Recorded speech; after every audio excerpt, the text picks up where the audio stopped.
Hello and welcome to episode 197 of Page One, the Writers Podcast. I'm Tarek.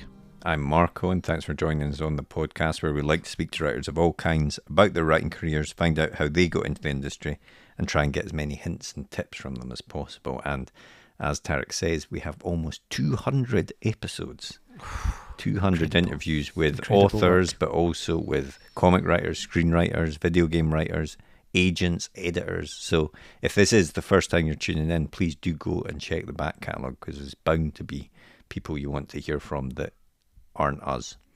But this week we have another brilliant writer. We've got a thriller writer on this week.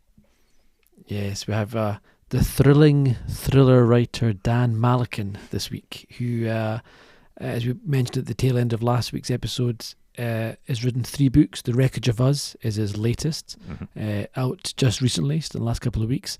And he's someone who, like many authors, has had a long lead-in to becoming a published author. He wrote over 400 short stories in a 9-year period, some of which were flash fiction, to be fair, but still, it's a hell of a lot of stories.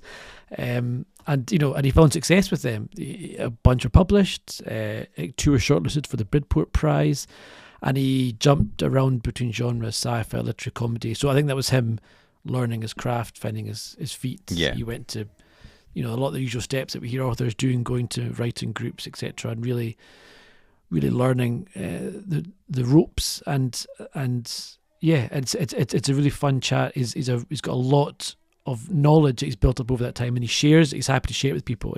And we said it again last week, but I'll say it again now. His website is fantastic. If you're, a writer out there wanting to learn more about techniques or extracts from his early drafts, comparing it to the final product, seeing how it changes over time, very, very good resource. Go and check it out. It's good because we should be more open about this kind of stuff. I think it's always good for aspiring writers when you see other authors willing to share that sort of stuff, and indeed not just aspiring writers, any writers. It can always be useful. Yeah, absolutely. So yeah, we'll get straight into the episode after a quick advert for our writer's notebook, and then we'll be back at the end of the podcast with a bit more chat and to let you know about next week's guest. But for now, on with the podcast. The blank page. To some, it's terrifying, an obstacle to overcome. But we prefer to think of it as an opportunity, a blank canvas to be filled with all of the adventures and characters in our head. So how to overcome that fear? Well, we all know the best advice for a writer is write. Seriously, get words on the page and more will follow. But what about later, when you start trying to pull those threads of what you've written together? What about the character you wrote about way back at the start? Who was she again? What was she carrying? And where did she leave the MacGuffin that she now really needs in the 3rd act? Think about all those top thrillers you like to read, or that amazing drama you just watched. What did they all have in common? Structure and planning. As aspiring writers ourselves, we've tried many different methods to try and organise all the thoughts about the stories we want to tell. We've been there searching for a piece of scrap paper to note something down, or making a quick note on our phone in between meetings. Or sometimes we'll make a note in whatever notebook we're carrying, or a document on our laptop so we don't forget that great idea. Let's be honest, it can all be a bit messy and it's easy to lose track of everything. And that's when we realised it's not just the story that needs structure and planning, but the way we gather all of our thoughts about it as well. And so we made Page One. Page One is more than just another notebook. It's a place to put down all your ideas for your latest project, divided into easy-to-use sections that will help you plan your story, so that when that blank page comes calling, you're ready to answer. And then afterwards, once it's written, we realised you need to plan how to let people read it, so we included a section relating to submissions. Each one is designed for one project, whether you want to write a book, screenplay, a comic, or any other kind of story. We truly believe that when you use it, it will help you get to the main event, writing your story. So we hope this helps. We can't wait to read what you come up with. And remember, every story starts with Page One.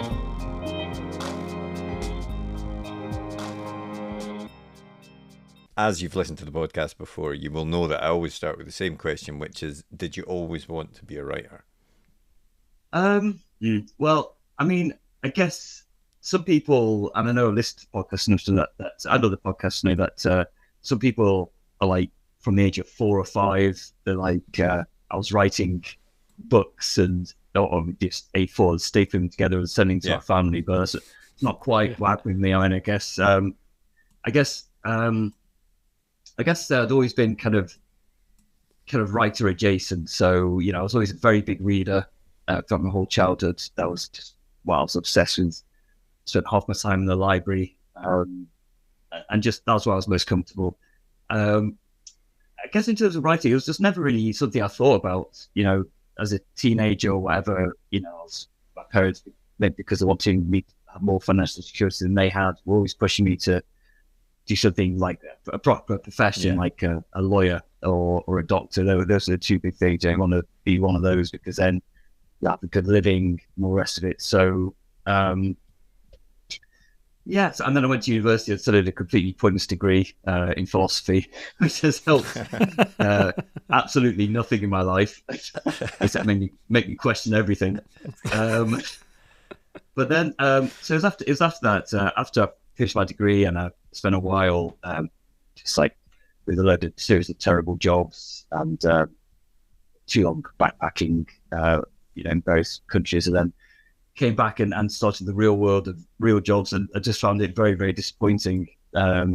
Even so, I started a career in IT because it was the IT boom at the end of the 90s, and my brother was working as well. He said, "We should get into this because I'm pretty directionless." So I started working in that, but I just wasn't really satisfied by it, and I kind of felt like I wanted to do something more.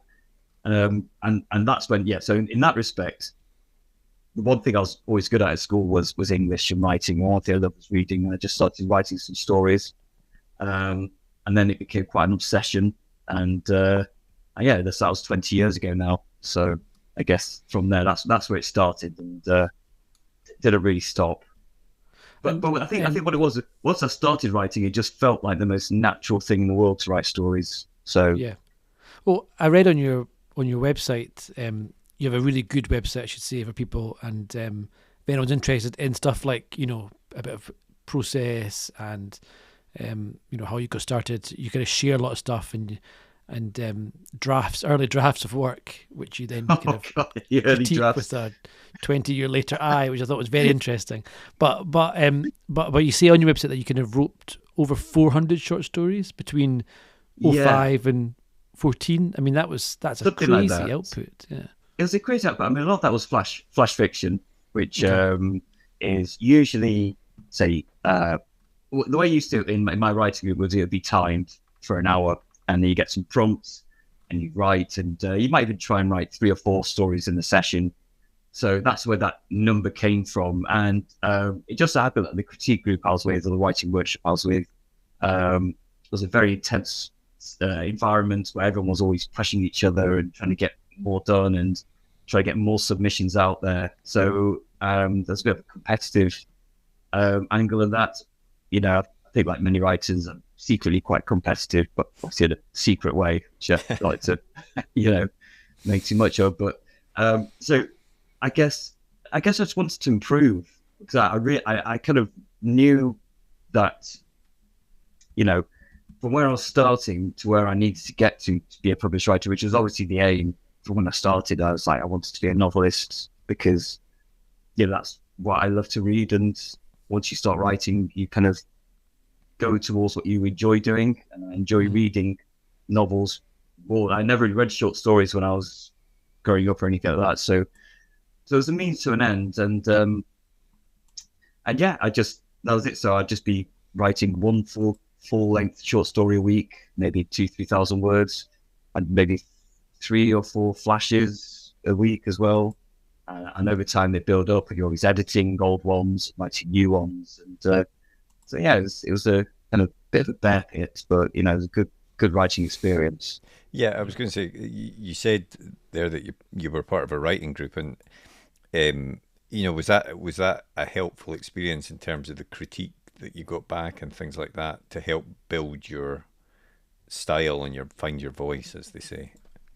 Oh, it was just, I was incredibly lucky. I happened across an online writing group, which is run by a he used to be a professional writer, but I used to be actually a professional crime writer before he stopped writing crimes and focused on writing kind of literary short stories. I was very lucky to find it because, he was all in on helping writers improve. And there was like a nominal fee, which barely never paid. I was very lucky to find that because I was with a few writing groups before then, and they're the typical kind of either quite backslappy, oh, this is wonderful, or toxic in a way where if you criticize someone's story and they would just criticize your story, whether they liked it or not, so it was like kind of like, but this one was good because it was quite a hard environment where, you could be rest assured that he wouldn't go easy on you for being a beginner. In fact, if you're a beginner writer in the group, he'd likely tell your story apart in public, go through it line by line and criticize each and every line for why that was poor or why this was cliched or, the whole thing was just terrible. And it was really nerve wracking. I absolutely hated it at first. In fact, no, I hated it all the way through, but, I learned just an incredible amount, not just about like, the craft of writing, which is also the broad part, but also, the work ethic you needed to become a writer because,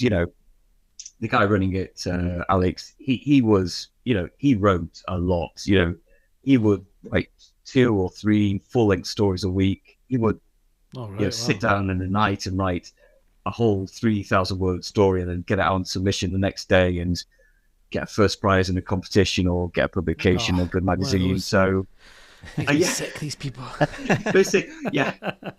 But he was a writer with 30 years plus experience. So he was kind of like, in that respect, he was like showing you what you needed to do. And I was very grateful to him for that.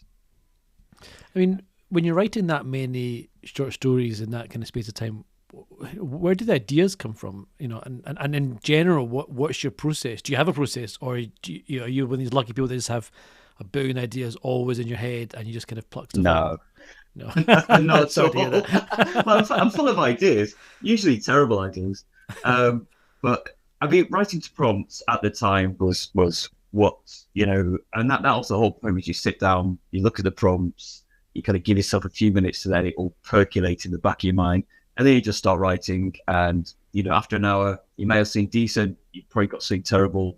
If it's decent, you edit it. If it's terrible, you delete it. So you kind of got this kind of like idea, like the ideas are precious because there are so many ideas in the world. So, I mean, if you look at my new book, Wreckage, the idea is like a woman's gone missing and the husband is left to work out what's happened to her, and the police have him as the prime suspect. So that is not a new idea at all. These kind of ideas could be anywhere, but I guess it's how you develop the idea.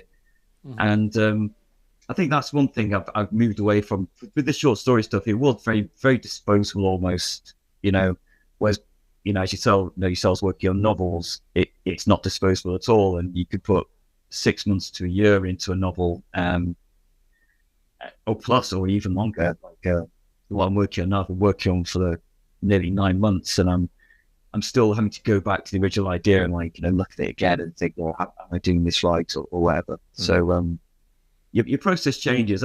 The short story stuff was great for finding voice, which I think is probably the most important thing that any writer needs to do, is actually find their writing voice and find a style which is distinctive to them, rather than just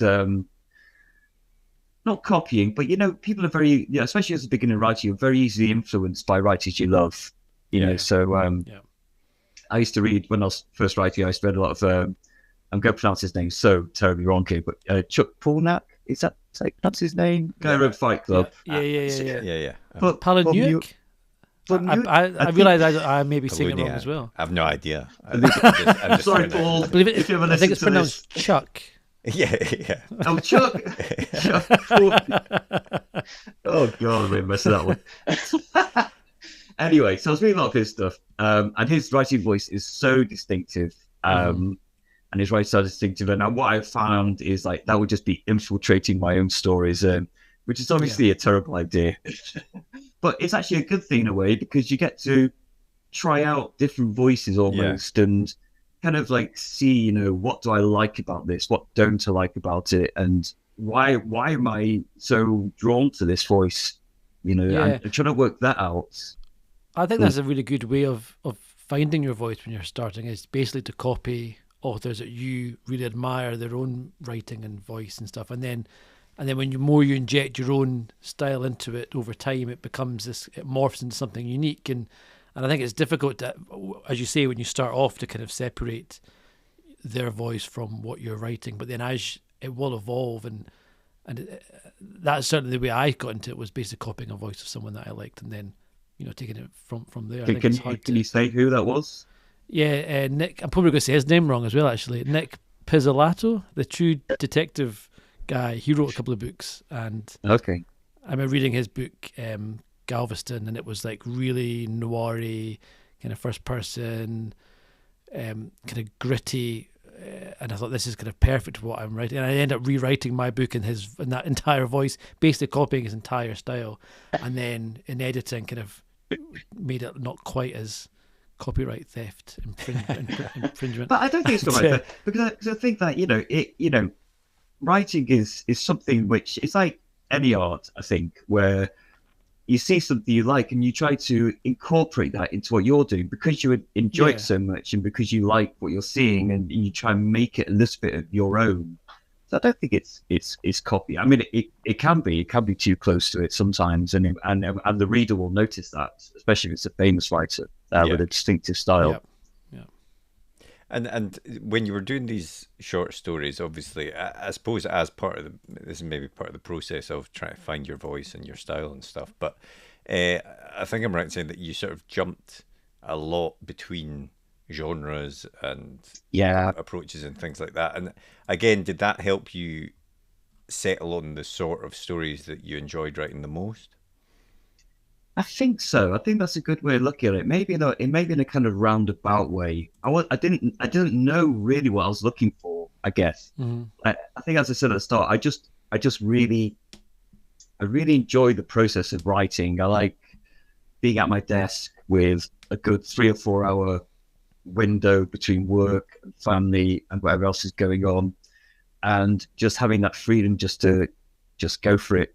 And letting the hours disappear, which are, nothing else that I do. The time goes so fast. So I wasn't thinking about it in that respect when I was starting. But what I did find is I was just always writing different genres. So I started off quite horror genre because as a teenager, I think I said before we started, I read a lot of Dean Koontz, I know you had on, and Stephen King, and James Herbert, and people like that. So obviously, even though I wasn't reading that kind of stuff anymore, by the time I started writing in my 20s, I wasn't reading that kind of stuff at all anymore. Mm-hmm. That's what came out at first. But I quickly realized I don't really want to be doing this kind of pseudo sinister horror stuff with writers going off to ghostly places and being haunted. It just wasn't very interesting to me.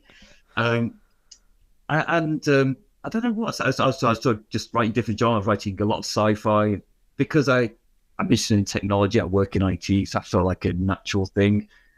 But I wasn't that interested in sci-fi that much. So I ran comedy. And then because the writing group I was with was quite a literary writing group, I started like moving into literary stuff, but I was just terrible at that. I just don't have the writing chops to write literary, I think. It's a nice way of saying it. But I think after moving through all these different genres, I kind of like began to pinpoint what I was good at, let's say. And I'm good at pace. My books are very pacey.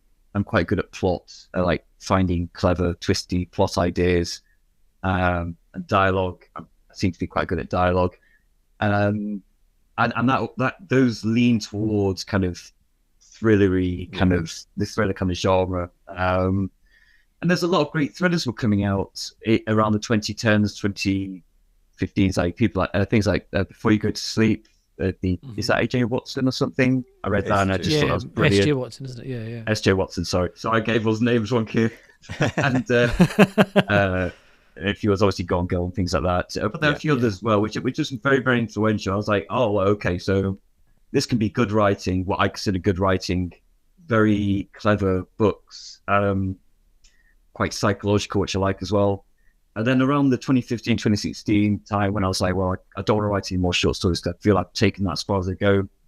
When I started writing full-length novels again, it just felt natural to be writing thrillers. Okay. Yeah. And am I right in saying that you gave yourself a kind of 5-year window to write a novel and sell it? And I say that, but I don't know. I don't know, actually. I don't know. I mean, I do, I'm always moaning to my wife now about writing because it is so stressful getting, either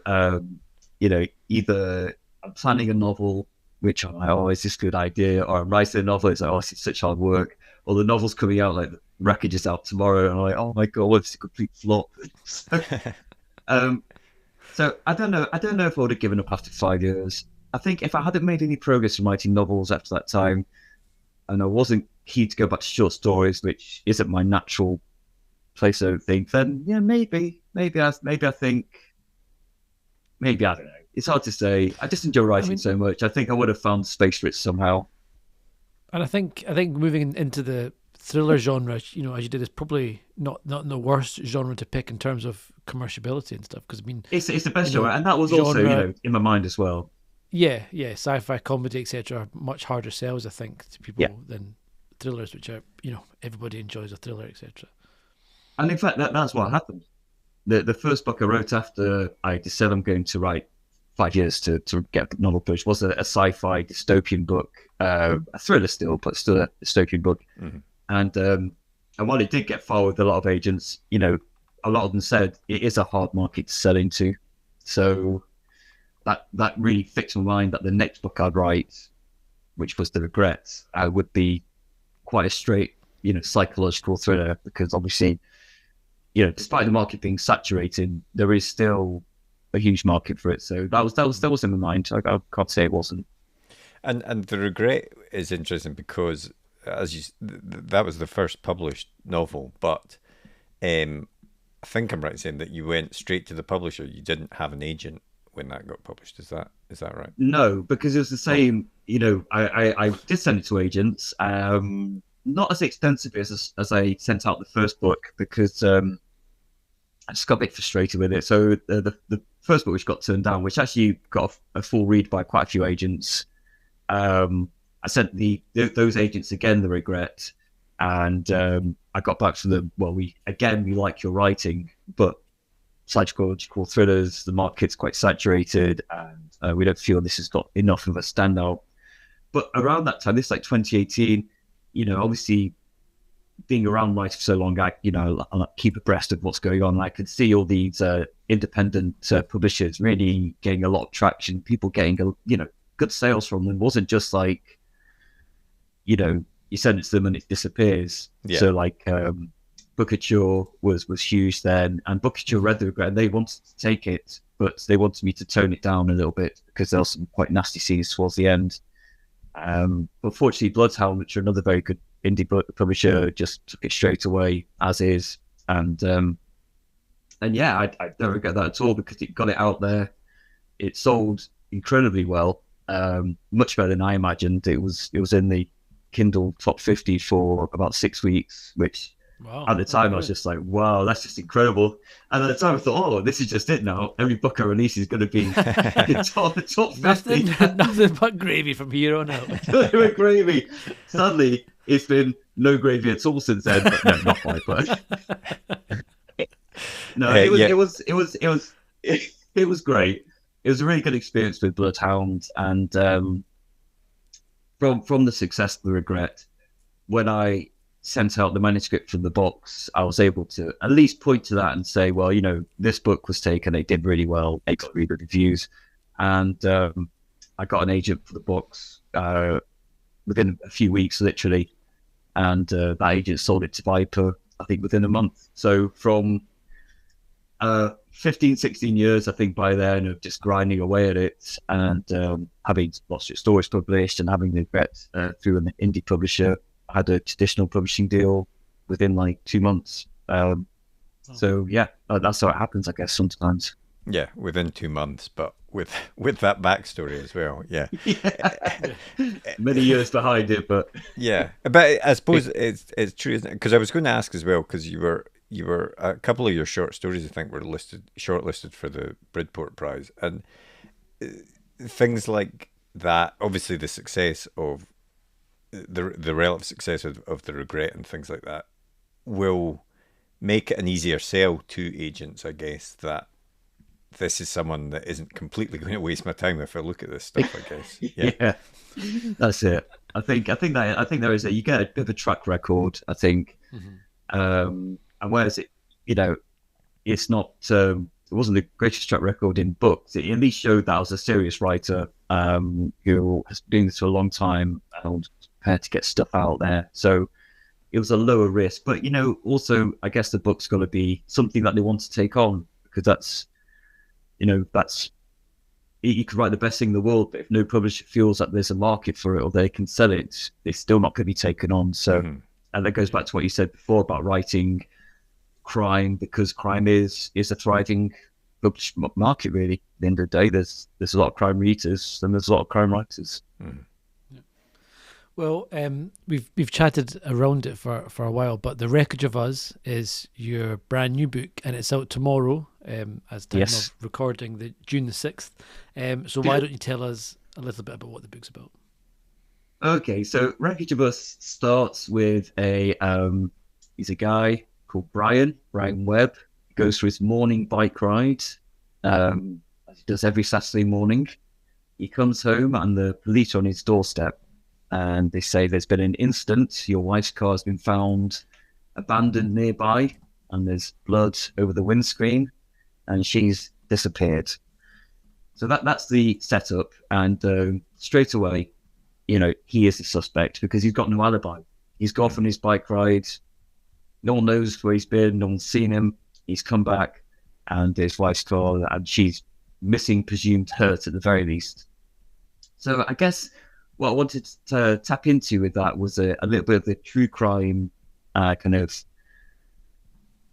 milieu, which is going around at the moment. It had in mind the Nicola Bulley case from last year, if you remember, when she just disappeared from this park bench. So it's a little bit more, gory than that, because you've got blood everywhere. But I like the idea of someone just disappear and no one knows, where they've gone or what happened to them. And from there, I can't give too much away, because it's one of those books where there's a lot of very big twists kind of from midway onwards, and I don't want to give anything away. But suffice to say that there's some. You go back. It's all set in the last month or so. So you go back and you see his wife's point of view of what she was doing before the crash, and then we go back to the present day with Brian and the police, where he's trying to find out what happened, because he's an ex-policeman himself. He's tapping up all contacts to find out what's going on in the investigation. And you've got the police headed by D.I. Ronson, who's also, he's a bit unconventional. He's trying to find out what happened, whether Brian is involved. And you've got another young female character called Celine, who's a bit of a wild card in it. Where does she fit into it all? And kind of weaves between the different narratives until, what's hopefully surprising and twisty ending. And when you're writing a book like that has the sort of multiple POVs and the twists, are you someone that will sit down and plan it out beforehand, or do you have sort of just a vague idea and with your first draft just sort of pants it out? I would say that previously I've always, I think it's always, especially when writing these kind of thrillers, crime psychological thrillers, which have big twists, it's always good to have an idea what the big twists are, because even if they change later on, then you're aiming towards something. And if it's a big twist, like at the end of Wreckage, then that's probably not going to change too much, because the entire book would change. In terms of that, I think I always kind of veered away from over planning in the past. So I kind of do my character sketches or what have you, or do some ideas of like an outline, a sketched outline. But more recently, certainly with Wreckage, I had a lot more kind of a lot more of it planned out. I worked a lot with the editor, Miranda at Viper, who was very, very helpful with getting some of the, just to help me to kind of like untangle some of the stuff. Because it, and you know, I have to say, it made it a much easier writing experience. I'm not saying it was easy, but it certainly, it wasn't as difficult the second and third drafts, you know, because the first draft stuck quite closely to the outline. Obviously, some things changed, especially around the midpoints and around after, where you got to try and build up some tension. I had to do a lot of work around there, but not as much as in previous books. And it's definitely something I'm taking forward now. Yeah, I'm trying to actually change my writing approach, because one thing I'm really noticing as so if Wreckage is like the fourth book I've written in the last 5 years, and I'm working on a new one now. Whereas previously I'd write full first drafts and then go on to a full second draft and a full third draft with some editor input. I'm really veering now towards writing much shorter first drafts, maybe even a quarter length, a 20,000 word first draft, because what I'm finding is so much of it changes. Well, just my writing style. Some people, and you know, good luck to the ones that could sit down and they write and they edit the page they've written, and then by the time they've finished the page, that's it. That page is perfect. You know, it goes onto the completed draft pile, page 2, write it, edit it, spend a day on it, goes onto the finished pile, and then at the end of 6 months, they've got an entire final draft. So that's just not me. You know, I'm working through ideas as I'm writing it. And what I find now with my first drafts is it's just a load of words which are all going to change. What's the important thing to come out of it is a good structure of the book, which has got plot points, maybe important scenes, kind of in a bit more detail. So that 20,000 words, sorry, that 20,000 words, is that like a full complete story, or is that like a or just the first? So I haven't done this yet. That is what I'm doing now. This is my new plan now. This is not what I've done before. This is what I'm working on now. So what I'm actually working on now is actually to try to put together like the first, say, 10,000 words as a kind of good draft, and then the rest of the book sketched out into a kind of 15,000 words extended outline, which I'll then maybe discuss to my agent, rather than writing the whole book and then having to open up the second draft and be like, well, 75% of these words are terrible and need to go. And because the scenes, I mean, it makes sense. You've got to wipe them anyway. Why not wipe less of them? Yeah, and the important thing, quicker, the important thing is the story at this point, is getting the story down, you know, highlighting the important scenes and where they place and how to build the tension between the scenes. The scenes themselves, the dialogue isn't probably going to come out great first time, because you're just trying to get the ideas down.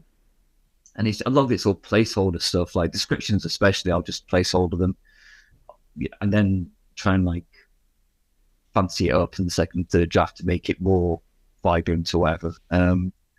So that's why I'm going to try and write this book. Whether it's going to be a success, whether I'll get to the end of, I'm going to try and do it much quicker as well. So I'm going to try and write this first draft in quotes in about 6 weeks, which for me is very fast, because it takes me about 3 or 4 months to write a draft. So I figure if I get this first draft much quicker, and then get some feedback from my agent, discuss it, and maybe some other people as well I'll send it to, and then maybe spend longer on the second draft, or maybe I won't need to spend longer on the second draft. Maybe it'll be the same 3 months. I don't know. We'll see. I'm always trying to, because I work full time as well, so I've always got to try and find ways to try and improve the process. Mm-hmm. Yeah. I was going to ask about sort of showing it to other people who haven't beta readers or whatever, because obviously you've come through this environment of a writing group and things like that. So is that feedback from other people a part of your process then? Is that something that helps you pull it together? I guess much less so now, because I've got, you know, professional people like an agent and an editor who are going to give me the feedback that I need to improve it, I guess. More than friends who, even if they're, very good readers or, people who are close to you give you honest feedback, it might not be what's best for the book. It might just be for their personal preferences, which is fine because, it's all subjective. And so I think whereas before I put a lot of stock in sending it to my wife, some good friends, my brother to read. I think I depend on that less so now. I might, I've got quite a few friends who are lucky to have lawyers. So whenever I write a scene with a lawyer, I can send the chapter to them and say, okay, check over this and just make sure it sounds okay. So that's quite useful. But in terms of getting feedback on finished work, I think I depend a lot more on the professional people around me than friends and family. Yeah. And that actually takes the pressure off there because, my wife is obviously, so I give all my stuff to read, She's read some terrible stuff. And over the years. You said there that you're working full time still, and yet your intention is to try and get this, this first draft of your next book done in 6 weeks or so. What's your process? When do you sit down to write? Do you have a allotted time? What's your process? Well, I get up very, very early these days. Okay.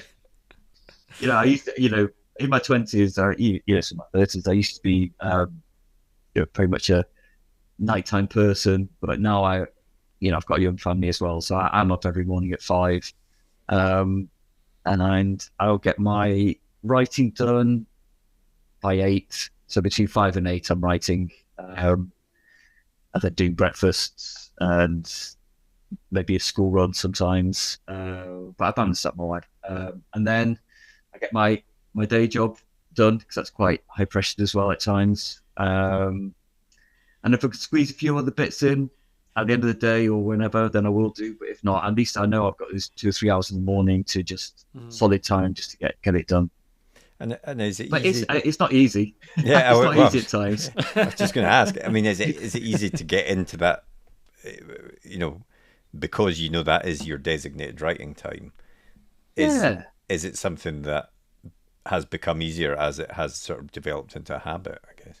Well, I mean, that's the thing, is it? When you write for 20 years or what have you, and you've got the routine. When I'm writing, especially when I'm not deep into a book at the moment because I'm still on the fringes of the first draft. But once I'm, deeply into a book, then that routine is vital, and it has to be that routine every day, because that means that, your brain knows when you sit down, oh, this is writing time. Yeah. And, you sit down, your subconscious is already firing up, it's like, and I know I've only got a couple of hours here, and, sit down and, I just don't think too much about it. I know it sounds ridiculous when you're writing, but honestly, the best writing that I do is when I'm just not thinking about it at all. Yeah. In fact, I'm not even conscious of what's happening. You've got some music on. I've always got music on when I'm writing. Typically the same albums I listen to when I'm writing every time, because again, that's another little signifier to your subconscious that this is writing time. Yeah. So sit down, coffee, music on, and then just get working. And the great thing about word processing or computers is, it's not like a typewriter where it's a big hassle. If you make a mistake, I just carry on. I don't even read back what I'm looking at while I'm writing most of the time. And in fact, usually if I'm in a novel, what I do is the morning will be for just emptying out words. I'll try and just get down 1,000. I generally average about 1,700 to 2,000 words in a session like that.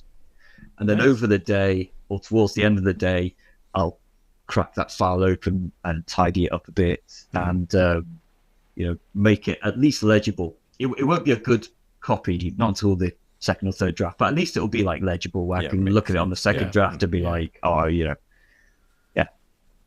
And as someone who's been writing in the thriller genre for the last few books now, what do you think are the requirements for a thriller? Because I always think there's tropes of any genre, and it's that balance between giving people what they want and also subverting them a little bit. And how do you strike that balance between making something quite predictable, but you also want it to be kind of cozy and kind of comfortable with what they expect? Yeah. I think if you look at the start of Wreckage again, it is the scenario of a husband going off and coming back, and there's his wife's missing. It's not such an unusual situation. I think readers like that. They like a situation they've seen before. Yeah. They're like seeing what people want, whether they maybe realize that or not, is they want what they've seen before and enjoyed, or they've read before and enjoyed, but they just want it slightly different and done to a high standard. So, people don't really, especially crime readers or crime, they 90% of the time or 99% of the time, they just want something they're going to enjoy. And if it resembles something they've seen in the past, then in their mind, so much the better. Yeah. Obviously, they don't want the same book written again. That's what they don't want. and in fact, if you do that, you will be slammed for it. But what they want is enough touchstones. So they want bad characters to be nuanced these days, but they also want them to be bad. And they want to get their comeuppance at the end. They don't want the bad character to be evil and then walk away at the end a free person.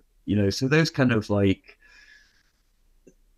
moral truths people want answered, and at least in Western literature, and they are almost certainly always answered in crime and thrillers. It's you can have a slightly ambiguous ending, or you can have ambiguous characters, or people who kind of walk a moral grey area. That's where you get the whole Maverick police then walking that grey area. And in fact, people love that as well, because when a reader is reading about these characters, they're also making their own judgments about the character. They're like, oh, I would do that, I wouldn't do that, or he's a good person or a bad person. And people like to see that kind of ambiguity in a character, because they're the same ambiguity in themselves. People aren't always morally good and morally bad. But that familiarity for someone makes it immediately engaging to them. Yeah, I think that's definitely right. I mean, when you're, I think when I read a book, you do want the character. Although I'm a big fan of, like, I don't read a lot of literary fiction. I like a plot there that is driving towards a conclusion. But the best examples always have characters that are nuanced, whether it's your protagonist, whether it's your villains, so to speak, or whatever. As you say, not everyone is black and white, good or evil kind of a thing. Yep. And having these flaws, I think, can raise flaws. That's a good way of describing it. People want the flawed hero, don't they? Yeah, exactly. Yeah. You see it in the rise in TV as well. Breaking Bad and The Shield, and so many TV cop shows where people, I'm thinking of like Ozark, etc. There's kind of horrible, really genuinely nasty people sometimes are the main characters, and people follow them for seasons. Not sure they're even flawed heroes, though. No, just outright assholes. People will happily watch, though, and not get bored of or not turn off or anything. And I suppose that is a danger of kind of keeping them likable enough. People actually love bad characters. They love to borrow bad, as long as they're charming. The famous one is obviously American Psycho. Exactly. Something and, about them they can get behind. I mean, there's a whole genre of crime fiction, isn't there, that is like mafia films and stuff like that, where the people you follow, The Godfather, you're following terrible people, but you're engaged with it. So. Because there's always there's always someone worse. There's always like a degree of it, isn't there? Yeah. There's a great book by another Viper writer, Joe Wallace. You Look Better as a Ghost. And the main character in that is the serial killer, female serial killer. Yeah. You watch her go around killing people, but she's great to watch, and you're rooting for her. Fantastic book. Yeah, you're rooting for this kind of cold-hearted murderer to succeed. It's quite something, really. Exactly. Yeah. And you've been in the thriller world, and we've discussed the reasons behind that and why you want to do that. But would you ever want to, you said the first book that you wrote was more a sort of sci-fi or speculative dystopian type story. Would you like to try your hand at that again in the future at some point? This is something I've thought about a lot, and in fact, the book I'm working at the moment,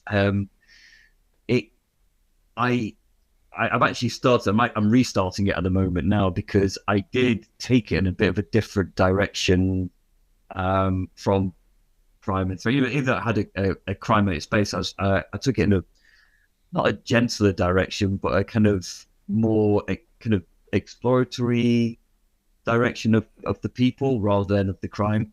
Mm-hmm. And suffice to say, that's why I'm starting it again, because it wasn't working.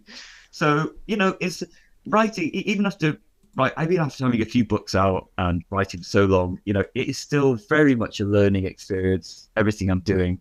So I think for the moment, certainly, I'm just going to stay in my lane.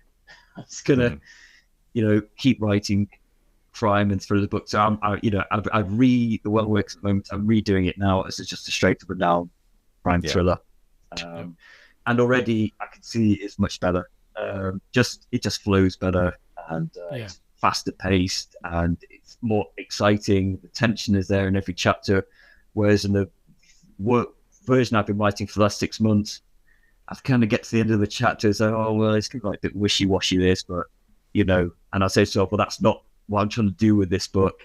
But then after about 50,000 words, I read through it again. I was just like, well, this just isn't working at all. I'm not even interested in it, and I'm writing it. So once you hit that point, but it's interesting you say that, because I personally find it quite difficult to go back to something, to see a new angle, I guess, to a story that you've started writing, especially if you were 50,000 words into it. Because it can be difficult to make your brain veer off the path that it was already on, if you like. Well, the thing is, as soon as I was very lucky. I showed this to a friend whose opinion I value, and they didn't actually point out what the problem was, but from their feedback, I immediately saw what the problem was, and the problem was the point of view and the main character, and as soon as I saw that was the problem, then your brain starts, working over it, the whole machinery cranks up, and you always need that kind of outside perspective. It was so, and he didn't even say anything, which was like mind blowing. He just said, "Oh, I'm not enjoying it for this reason." And I was like, oh, well, that's because this, and all this, and all this. That's because you're stupid and you don't understand it. Yeah, exactly. That's it. Obviously, that was my first reaction.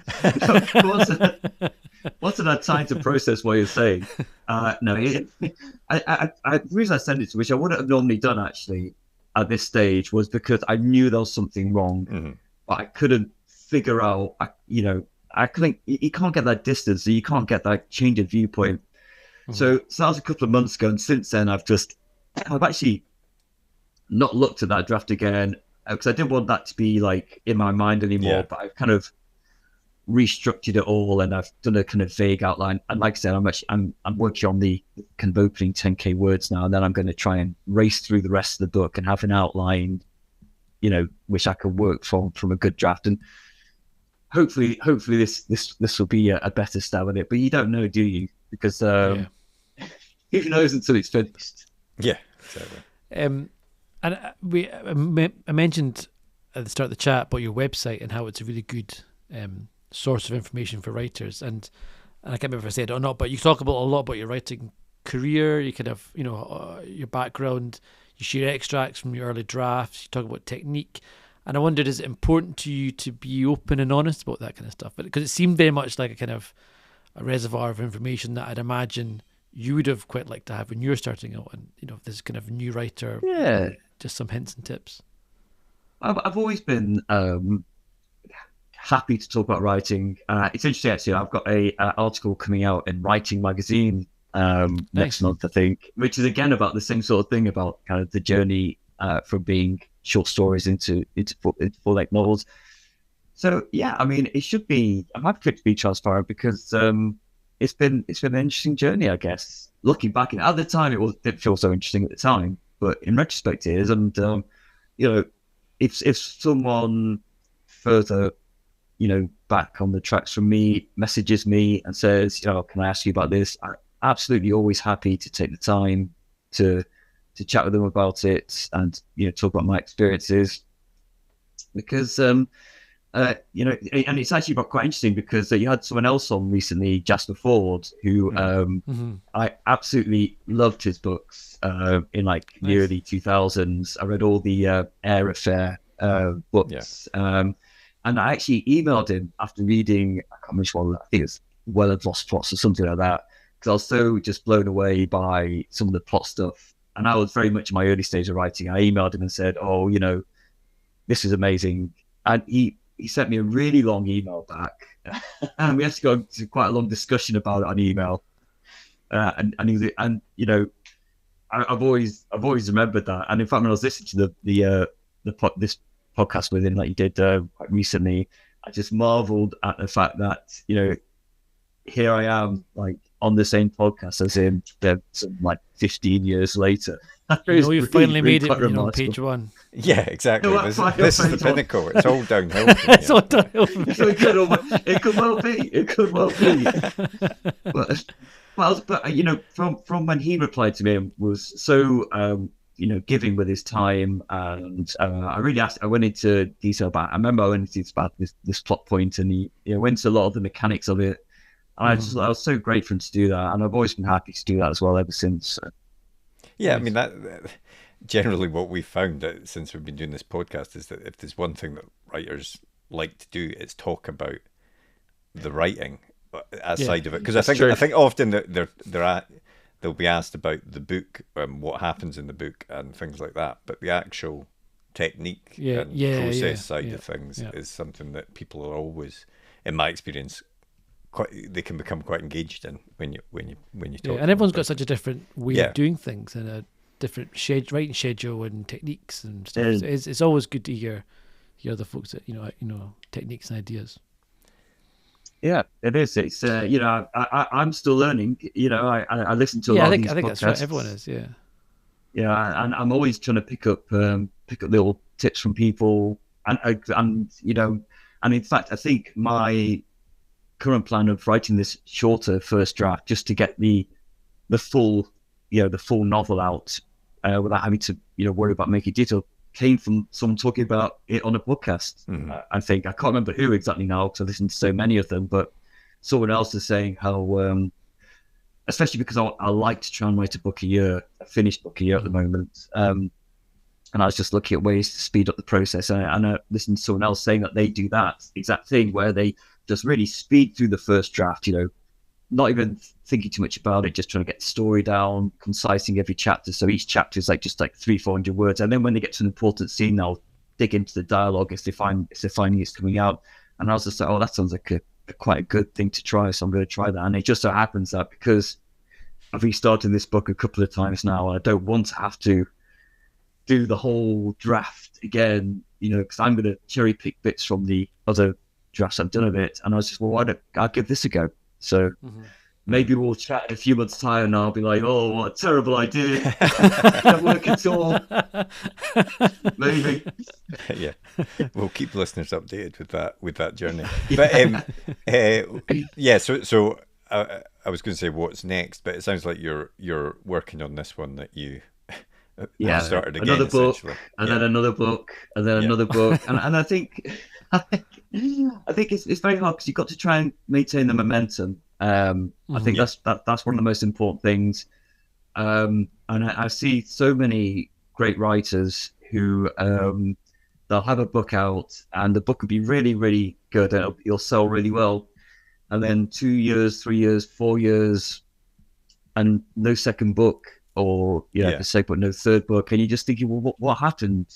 And maybe they just lost the momentum. And I can see it's quite easy to do that because it is hard. It's been hard, many times it's been hard. But even recently, in the last couple of months, getting that feedback on the book and working on, realizing you have to go back to the start, and I can just see in a different mindset or a different situation where I just be like, oh God, who can be bothered with this? And I'll just take 3 months off or 6 months off, and then before you know it, it's like I'll take a year off.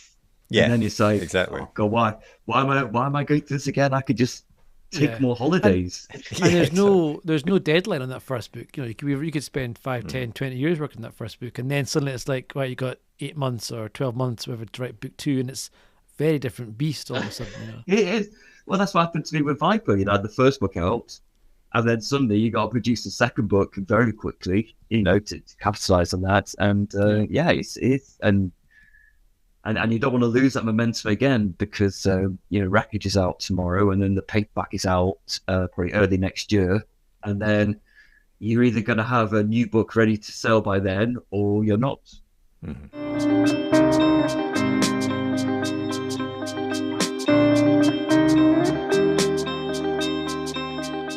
So, what was the last book that you read? The last book I read, because I get sent a lot of proofs these days, which is fantastic because they're always from great writers. It means I don't have to put them out of my pocket quite as much. And I've just finished The Commuter by Emma Curtis, which is a new book by her out late in the summer. I just love her writing. She's got such a smooth way of writing, which always keeps you on the edge of the seat. So The Commuter is out in September. I heartily recommend it. Not quite at the end. I'm about last few chapters, but I've already passed the final twist, and it was very good. So it might still fall apart at the end, but apart from that, still good. Yep. It's very good. I mean, it's very good so far, but I've really raced it, so I recommend that one. Nice. What about the last film that you watched? I'm not really a film person, I have to say. I'm not really a film or TV person. It just takes away from writing time, but I'm watching a lot of old films. My daughter, who's at that age now to watch some classic films. So when you say old films, how old, are you talking like, Psycho, Vertigo, black and white? It's 39, so maybe not that. Oh, fair enough. Well, we did watch Back to the Future recently. Yeah. What was that, sorry? Back to the Future. We watched Back to the Future last week. She very much enjoyed that. I enjoyed it as well. No, I have, my kids are 13 and 10, and I have enjoyed that period of being able to introduce them to these old films. Classic films of our day. Exactly, classic films of our day. Although most of them have held up. Some of them you watch them again and you're like, that's my worry is that I watch them like, this is rubbish. I remember loving this as a kid. And like, it's so slow, like nothing. Well, I have noticed they are slow. They are much slow. It's the pacing is really different. And oh my God, the first 40 minutes, Jurassic Park. It's like the whole start of that film. I love Jurassic Park to bits, but the whole start of it always begins with the lawyer guy going through the wee amber mine, and I'm always like, what is going on? I would never remember that whole scene, and then I forget that scene gets cut from my head as soon as the film starts going proper. I think the book starts with a similar scene. I wonder if I think it might do actually, but I can't remember. Oh yeah, Michael Crichton's book. Yes, great writer, really great writer. He was very influential. In my early writing. Went out with James Patterson quite soon. Michael Crichton, one of his old Michael Crichton's dead. What? No, it was like an old draft in his drawer that his wife found. Wait, so it's between a dead writer and James Patterson, who is and one of the most prolific non-writers. Somehow, exactly. Whose name is on books, but is famous for getting others to assist. But okay, that'll be. It's going to be huge. It's going to be absolutely. It's going to be a great one. I think it's about a volcano. It's about a volcano eruption of some kind. Well, what about the last TV show you watched then? Oh my God, I really watch just garbage on TV because, I don't watch any TV on my own, so it's just family TV. So we watch Bake Offs and stuff like that, That's all right. It's nice, easy watching. It's all right. TV is just like, I just don't give it too much thought, I should watch more crime and thriller stuff on TV. I like police programs. So I like The Met, it's on the BBC. I really love that. And, Someone turned me onto the Blue Line recently. It's another BBC. I've heard that's quite good. I've not watched the. Yeah. So I'd say if I'm like, and when I'm actually before I'm sitting down to write a book, I do kind of like watch a lot of police stuff. Just to get my mind in that kind of police. Immerse yourself in it a bit. Immerse yourself in the police stuff. So yeah. Nice. Well, the very, very last thing we always do is a super quick fire either or, and I would say there's no right ones here apart from one. And if you listened to the podcast before, Dan, you know which question it is, and you know what the right answer is. So, but we'll get to that one shortly. I look forward to the wrong answer. Let's start off with US crime or UK crime. US crime or UK crime? Yeah. Oh, this is writing, not crime. like crime. Yeah. Oh, well, I do particular. Or when I commit my crimes, I like to do my home country. yeah. But no, UK crime. I grew up watching The Bill, so I'm a sucker for anything like that. Nice. See, the trouble is you've already mentioned a lot of these things that we normally ask in this quickfire round, music or no music when you're listening, or night owl or early bird. Got to be music. Yeah. Can't write silence. So I'll use some other ones. A fancy restaurant or a takeaway? Oh wow, I'd go for the fancy restaurant actually, because we don't go out much. Fair enough. And we have takeaways. I wasn't offering to Sorry. Come on. I thought we were past that. I thought we were going to go out for a nice dinner.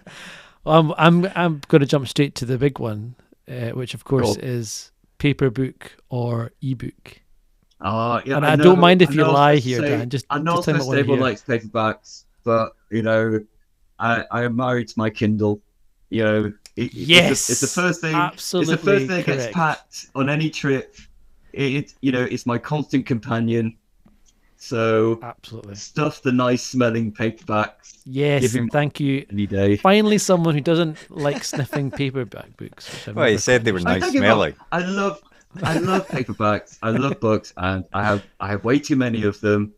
But I also like to be able to read a book without getting cramps in my hands. So... Fair enough. Fair enough. We'll give Derek answer. that victory.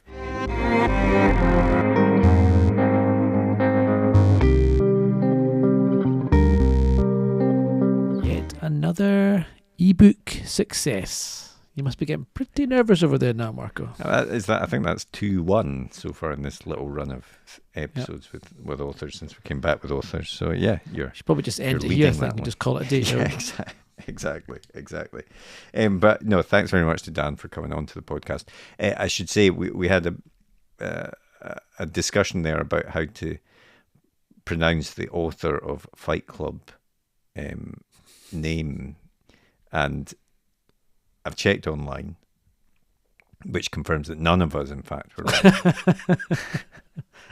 right. And apparently, at least according to the thing I quickly found on YouTube by Googling it, it's Chuck Palahniuk. Yeah. Does that sound right? I've been no, not to me, but I've been probably saying it wrong. I've always pronounced it Palahniuk, and it's one of these things that you get into a way of saying it. You never hear anyone say it out loud, so you have no idea if it's right or not. Yeah, no. So there you go. And also, I think you said Nick Pizzolato, which is maybe how he says it, but as an Italian, that offends me. It should be Pizzolato. So anyway, there you go. That's 100% wrong. There's no way that's correct.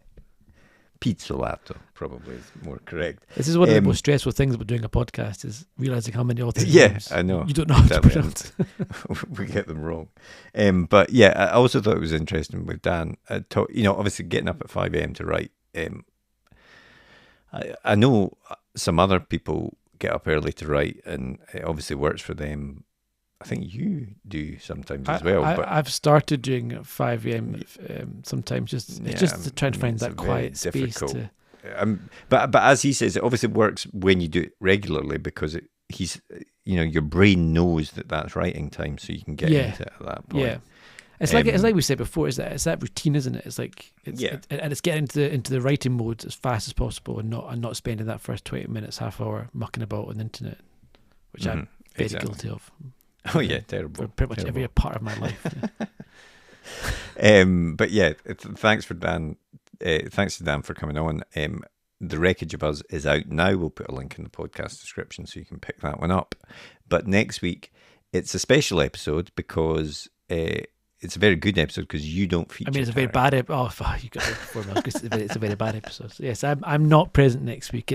Next week is Marco's Chimera live special with Mark Lawrence. Yes. Very exciting. Yes, indeed. Fantasy author Mark Lawrence, best-selling fantasy author, recorded live at Chimera, which is the sci-fi fantasy horror festival in Edinburgh, before a live podcast audience. Which Marco told me was the biggest we've ever seen. It was a very Trumpian speech. You know, there's never been a bigger crowd, and they were all cheering his name. It was the most beautiful podcast there has ever been. Carried you out on their arms at the end, apparently. Exactly. I mean, basically, that's true. So yeah, no, and obviously Mark is like one of the leading fantasy authors at the moment. He also runs the self-published fantasy blog off, which is a sort of competition that he set up basically to try and give a voice or give more attention to some self-published authors, because as he talks about in the podcast, he feels that writing is a lottery, and the price of the lottery ticket is writing a good book. But even when you've written a good book, it can disappear and go into nothing. So he knows he's very lucky in where he is in terms of the industry, and he just wanted to use that as a way to help others up, which I think is great. And it's a very successful, and you know, a lot of great books have come through that competition as well. So it obviously works as a concept. It's a very good chat. I've not listened to it, so I was going to say very good chat, but I was like, well, I'm just picking that up. It's a very good chat. It's a very good chat and a very good live audience. And frankly, I think they said they don't want you there next year either. So yeah, if you've enjoyed this week's episode, please do take the time to rate and review us on Apple Podcasts or your favourite podcast app, as that helps the podcast reach as many people as possible. And as always, if anybody wants to get in touch, they can drop us an email to podcast@rightgear.co.uk, or a tweet in the Twitter machine, or just a general social media machine, really. Just search for @UKPage1. We're on pretty much everything going. YouTube included, to search for Page One Podcast on YouTube. We're up there as well. But yeah, I think that's so there's plenty of ways to catch up with all those old episodes or get in touch with us. But in the meantime, have a great week, and we will speak to you next episode. See you later. Well, I hope you enjoyed that episode. If you did, please leave a comment down below, hit that thumbs up button, and be sure to hit that subscribe button as well, so you never miss an episode like these ones below. And if you want to get in touch, you can always drop us a tweet in the Twitter machine, which is @UKPage1, as evidenced here, and our other social media channels are available. Otherwise, we hope to see you next episode. See you later.